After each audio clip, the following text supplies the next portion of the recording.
გამარჯობა მეგობრებო, როგორ ხართ? ვინც სულ პირველად მიყურებთ? ჰეი, მე ვარ დოქტორანტი კორნელის უნივერსიტეტში. ალბათ გაგიგიათ, თუ არა და აი ეს უნივერსიტეტია ამერიკაში.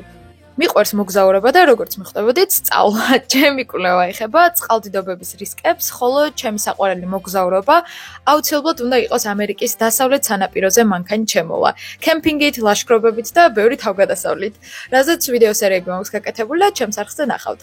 ამ ბოლო დროს კი ჩემს 1000 ჰობის 1001 დავამატე და ნახეთ ხელთათმარები მოვიქცოვე და ქუდიც. ხო, აუცილებელია ქუდიც ვახსენო, იმიტომ რომ პირველი იყო და ძალიან მომწონს. მოგზაურის პროცესს კი შემდეგ ვიდეოში გაჩვენებთ. ახლა კი გადავიდეთ ამერიკაში ერთ-ერთ მნიშვნელოვან დღეზე, ანუ Super Bowl-ზე. მესამე Super Bowl-ია, რასაც ამერიკაში ვუყურებ და აქამდე ამერიკულ ფეხბურთს საერთოდ არ დავუინტერესები ვარ. თუმცა ამჯერად რატომღაც დიდი გულისყურით ვუყურებდი და ვუსმენდი. თამაშამდე ქვიზი შევავსეთ, რა და როგორ მოხდებოდა და სხვებმა რომ 30-დან 3 სწორი გამოიცნეს, მე 9-ზე მეტი გამოვიცანი.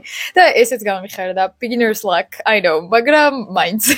ამასობაში 14 თებერვალის მოვიდა და მივდივარ ნიუ-იორკში ჩემი მეგობრის სწავლებაზე. აქ ნახავს რომ ძალიან ბევრი ენერგიას ვასხევებ, იმიტომ რომ adrenaline rush მქონდა.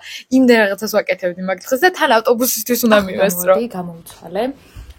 ჩავიცვი ფარკი აუთვითი და პირდაპირ მივდივარ მარიამის ივენტზე. ანუ აქედან ავტობუსით მივდივარ, რა თქმა უნდა. და მანჰეტენზე რო ჩავალ, ეგრევე დამბოშონა წავიდა ბრუკლინში და მივიდე ივენტზე და ვნახოთ როგორი ივენტი იქნება. ძალიან მიხარია რომ ვასწრებ, იმიტომ რომ მეგონა რომ ვერ მოვასწრებდი. ჭამას დიდად ვარ ვასწრებ, მაგრამ ეგ არაფერი იქ შევჭამ. თავარია რომ წასვლას ვასწრებ და ავტობუსს ვასწრებ.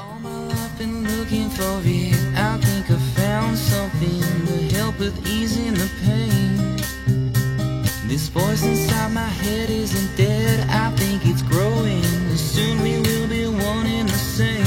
I've been going to the racetrack, spent all my money on the dog in the bed. I put my heart into an 8-track, how about that? My life was perfect, now it's starting to crack, oh no. ივენტზე ბევრი ვიდეო არ გადამიღია, თუმცა დილის 5 საათამდე გრძელდებოდა მუსიკა. თუ ვინმეს გიყვართ ელექტრონული მუსიკა, ნუ ჰაუსი და ღამის ივენტები, აუცილებლად ნახეთ ეს გვერდი და დაელოდეთ შემდეგ თარიღებს ნიუ-იორკში. დილით მივედით სახლში, გამოვიძინეთ და გამოვედით სახლიდან. მარიამს dance class ჰქონდა და მე კი მანამდე მეგობრები უნდა მენახა. მე მარიამთან Times Square-ზე გადავკვეთილიყავით და საღამოს დაბადების დღეზე წავსულიყავით. როგორც შეემჩნიეთ, თოვს ამერიკაში რომ ჩამოვედი, მეუბნებოდნენ ნიუ-იორკი თოვს ვეღარ აღირსებაო. და რა ვიცი, წელს კი გადაითოვლა აქაურობა. ნახეთ როგორი ფითქინა და საყვარელი ფიფქებია თან. ხო და საღამოს რასაც ვაპირებთ მე და მარიამი, მთლიანად მარიამის არანორმალური იდეაა. რადგან ქალბატონს dance class-ი აქვს სწავლებამდე და გადავლება უნდა და იმის მაგალითად რომ ბრუკლინში გამობრუნებულიყავით, სასტუმრო აიღო Times Square-ზე, სადაც ჩუალეთში ავიდოდით და ბარემ ეგ ღამეც დავრჩით. ასე რომ სასტუმროს შეფასებასაც მიიღებთ და სპოილერს გეტყვით, გასაღები არ მოგცეს. ანუ ოთახში შესვლა რომ გვიდო და სასტუმროს სტაფს უნდა შევეშვით. მოკეთ, ნახავთ ყველაფერს მალე. აქ ჩემს მეგობრებს შევხვდი და ერთად წავედით მექსიკური საჭმელად. წინა ვიდეოშიც აღნიშნე და ახლაც უნდა ვთქვა, რომ მექსიკური საჭმელი never disappoints. აი, უგემორს ვერ გააკეთებ. თან ისეთ ადგილას ვიყავით, ესპანურად საუბრობდნენ ერთმანეთში, ადგილიც მექსიკის ვაიბებზე იყო. და ვიფიქრე, უგემრიელესი უნდა იყოს ყველაფერი მეთქი. It was okay, not the best, მაგრამ გემრიელად მივირთვით. შემდეგ წავედი მარიამთან შესახვედრად და აი, აქ მოხდა ის, რაც შაბათ-კვირას ნიუ-იორკში სულ ხდება. მატარებელი 40 წუთი არ მოვიდა. და მეც ასე ვიდექი და ველოდებოდი. დაგვიანებაზე ვნერვულობდი, თუმცა Times Square-ზე რომ ამოვედი, ტელეფონი მირეკავს, მარიამი იყო სათხარო და იმ წამს მე მოვაყოლა, მოიცა, ეგ ხმები ჩემთანაც არისო. და მივხვდით, რომ ერთ ქუჩაზე ვიდექი. მოდი, აქეთ უნდა წავიდეთ. შემდეგ მარიამ აიყიდა მთელი თავისი სკინქეარი, კბილის ჩოთქიან პასტიანად, იმიტომ რომ ყველაფერი სახლში დატოვა. ვიყიდეთ სნეკები, ბევრი საჭმელი, იმიტომ რომ ჩემგან განსხვავებით ამას მთელი დღე არ უჭამია და წავედით ჩვენი სასტუმროსკენ. Be Home ქვია, თუ ვინმეს გაინტერესებთ და აირუკაც Times Square-ზეა და საღამოს დაბადების დღეზე აქედან 5 წუთში ვიყავით. გათვალიერებინოთ სასტუმრო. ხო, ჩვენი ანუ ჯერ შემოდიხარ კაიდან, რა თქმა უნდა. აქ არის ეს უშუალებელი ყუთი. თუ გინდა გამოაღებ, ვერ გამოაღებ. ორივე და ერთი წამი, არა იღება დარწმუნებული ვარ. აი აქ ნახე. ნამხელას ვიწე. უი, გოგო, მოდი ხო, ვაიმე. არა გოგო, არ არის მაგიდა. ნამდვილად არ არის მაგიდა. მე ვაგრძელებთ საწოლისკენ, რა თქმა უნდა, საწოლი ხო გვინდა და აი ნახეთ რამ ხელსივცეა. შეხედეთ. ანუ შეგიძლია მაგიდად გამოიყენო. აი ესე, მაგალითად, არის ულამაზეს პოსტერები. ულამაზეს ხედია უბრალოდ არ გეჩვენებთ ახლა, იმიტომ რომ დაბრუნავდებით, ისეთი ლამაზი ხედია. გვაქვს ის სპრინკლერია? კი, ალბათ ის რო ჩაერთოს fire რაღაცა რო ჩაერთოს ეგრევე გავიწევთ. ვაუ. ნახეთ როგორი efficient არის, იმიტომ რომ ეგრევე ჩააქრობს ცეცხლს, ანუ იმ წამსვე. ლოდინი არ გინდა. აქაც ულამაზი ხედია. ხო. მე რა თქმა უნდა, ხო, აი ზუსტად walking closet-ი მიხვალე, ანუ შეხვალე. კი გამოხვალ მე. აბაზანს ხოთი შორის მართლა, ანუ ძალიან ლამაზი თაილებით არის და რაღაცა მოწესრიგებულია. აი ეს სარკე მართლა ძალიან კაია. მეც აღარ დაგათვალიერებინებთ, ანუ ეს კიდე გრძელდება რა, იმ ხელსიფცეა, მაგრამ ანუ უი ნახეთ, ანუ ქვემოთ მეორე walking closet-ი გვაქვს. ხოდა სულ დაათვალიერებინე? მაცივარიც გვაქვს. სეიფი გვაქვს. მაცივარში რამე და ეს არაფერი არ დავს მაცივარში, მაგრამ მაცივარი გვაქვს. სეიფიც გვაქვს, რა თქმა უნდა. ხოდა მოკლედ ეს არის ჩვენი ერთდღიანი ეს საიდუმლოებიც გვაქვს რაღაცა, არის საშუალო. აი, რაც დავაჭირე, მაგრამ არაფერი არ. მოკლედ welcome to our suite for some reason. როცა მარიამი ანუ ისედაც აქვს სახლი ნიუ-იორკში, მაგრამ Oh my god, this is ძალიან გემრიელია. ჩვენი კი უნდა გაჩვენოთ და გითხარით გვსპამავენ თუ თქვენს გაგიგიათ ასეთი რამე. ეს არის ჩვენი კი ფურცელი. კი არ გვაქვს, იმიტომ რომ გაგვითავდაო და მოდით დესკთან და როცა გვეტყვით, ანუ ამოყობით და შეგიშვებთო. და ეგ არის თქვენი კი 24 საათი თქვენი მომსახურების ქვეშ ვართო.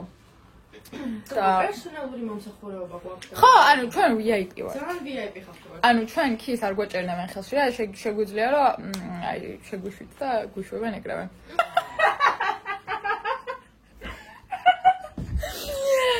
Take two. ძალიან კარგია, რომ ყველაფერი ღირებული თან გვექნება, ხო ალბათ. ისეთ ყველაფერი არ გვაქვს. რა, ჩემს ეგრეს წაიღო. ანუ მეც ტანსაცმელი და რაღაცა სხვა ნივთები მედება და იმედია მაგას არ წაიღებენ და ჩვენ ყველაფერს მაინც თან წავიღებთ რა. და ჩვენი თავიც თან გვექნება და დაბადების დღე ერთ-ერთი სასტუმროს რუფტოპზე იყო, რომელიც ღამის 2 საათზე იხურებოდა.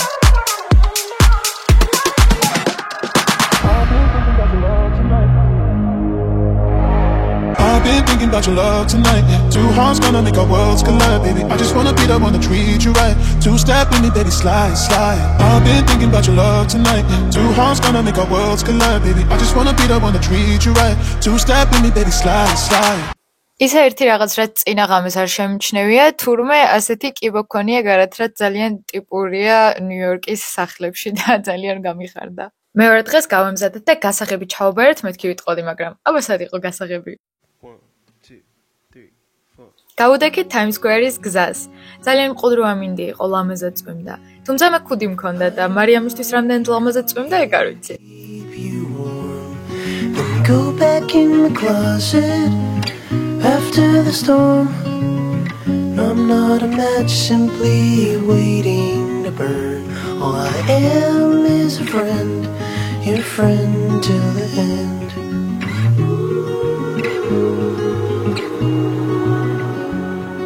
კაფეში ვისაუზმეთ და ეს უსაყვარლესი ჩანთა კი მარიამ ამაჩუქა. იმიტომ რომ თუ წინა ვიდეოებს უყურეთ, იცით რომ სცენარების მოვლა დავიწყე. შემდეგ კი ანა ფრანკის ადამიანმძღვნელ გამოფენაზე წავედით. ალბათ ანა ფრანკის შესახებ ყველას გაგიგიათ. ნიუ-იორკში კი იმართება ანას და ანას ოჯახის სამალავი ადგილის რეალისტური გამოფენა. 100-ზე მეტი საკოლექციო ნივთი ჰქონდათ ჩამოტანილი და ჩემთვის მოულოდნელი იყო ანას მონოპოლია, მეგობრობის დღიური სურათები, ცურის სერტიფიკატები, სკოლაში წასასვლელი ბარათები, სკამები, ჭურჭელი, ბებიამისის პასპორტიც კი ყოფილა შემორჩენილი. ასევე მისი მამის ოტო ფრანკის სამსახურის საწერი მანქანა და ბოთლები. ისინი გერმანიაში ცხოვრობდნენ, თუმცა როდესაც ჰიტლერი და ნაცისტური პარტია მოვიდა 1934 წელს ამსტერდამში გადავიდნენ საცხოვრებლად და ამოისუნთქეს. ოტოს ძალიან კარგი სამსახური ჰქონდა, თუმცა როდესაც ებრაელების დევნა დაიწყო, მან მთელი კომპანია მეწილეებს გადაუფორმა. საბოლოოდ კი დასამალადაც თავისი კომპანიის კედლებში გაიხიზნენ. მთელი ეს ოთახები გამოფენის დროს სრულ ზომაზე იყო წარმოდგენილი. ანუ ამ ოთახებში შენ შედიოდი. ისიც გამიკვირდა, რომ სასადილო, სამზარეულო, აბაზანა, ყველაფერი ისეთი მოწესრიგებული და ერთი შეხედვით ჩვეულებრივი იყო, რომ არ გცოდნოდა, რომ ეს ხალხი აქ გამოკეტილები იყვნენ, იფიქრებდი ჩვეულებრივად ცხოვრობენო. სამწუხაროდ ფრანკების ოჯახიდან მხოლოდ ოტო გადარჩა. ანას დღიური კი მას ოჯახის დამხმარეებმა გადასცეს. ოტომ გადაწყვიტა ანას ისტორია გამოექვეყნებინა, რადგან გოგონას სურდა ჟურნალისტი და ცნობილი მწერალი გამხდარიყო. გამოფენის ნაწილი იყო პირველი გაზეთით, სადაც ანაზე ინფორმაცია გამოჩნდა, პირველი წიგნიც და ასევე ყველა ენაზე ნათარგმნი ანა ფრანკის დღიურიც, მათ შორის ქართულადაც. კიდევ რასაც არ ველოდი, იყო ნამდვილი ოსკარი. თურმე შელი ვინთერს მოუგია ოსკარი ფილმისთვის ანა ფრანკის დღიური და ეს ოსკარი უჩუქებია, ესე ვთქვათ, ანა ფრანკის მუზეუმისთვის. ვისაც გსურთ, ნიუ-იორკში შეგიძლიათ ეწვიოთ ამ გამოფენას, სადაც დაგხვდებათ ოჯახის უამრავი ნივთი და აუდიო მოწყობილობა, რომელიც მოგიყვება თითოეული ნივთის და ფრანკების ოჯახის შესახებ. მე პირადად უამრავი რაღაც გავიგე, ასე რომ ნამდვილად გირჩევთ, რომ წახვიდეთ და ნახოთ ეს გამოფენა. ასეთი თავგადასავლებით სავსე ვალენტინობის კვირა გამომივიდა. კვირას ცოტა ვიშოპინგეთ კიდეც, საღამოს კი ჩემი სახლისკენ წამოვედი.